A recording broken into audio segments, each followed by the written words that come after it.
जे आता गाव आणि खेडे या सगळ्या भागांमध्ये लोक धर्म आणि जातींना घेऊन खूप जास्त सेन्सिटिव्ह असतात. तर या सगळ्याचा म्हणजे धर्माचा आणि जातींचा हे जे राजकारणावरती जो प्रभाव आहे त्याच्याबद्दल तुम्हाला काय वाटतं?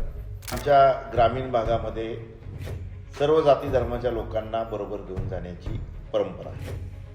छत्रपती शिवाजी महाराजांनी सुद्धा अनेक जाती धर्माच्या लोकांना बरोबर घेऊन त्यांनी स्वराज्य स्थापन, त्याच्यावर माझा विश्वास आहे. त्याच विचारावर आम्ही मार्गक्रमण करतो. आज मी स्वतः हिंदू आहे, पण अनेक मुस्लिम कार्यकर्ते माझ्या बरोबरीनं काम करतात. मी छोट्या छोट्या समाजाच्या मागणीकडे सुद्धा जाणीवपूर्वक लक्ष देतो.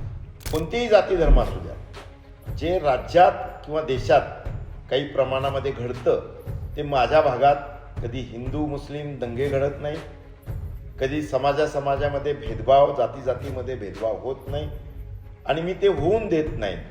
सगळ्यांना बरोबर सन्मानानं घेऊन मी पुढे जात असतो. त्यामुळे मला खात्री आहे की माझ्या भागामध्ये अशा गोष्टींना काहीही थरार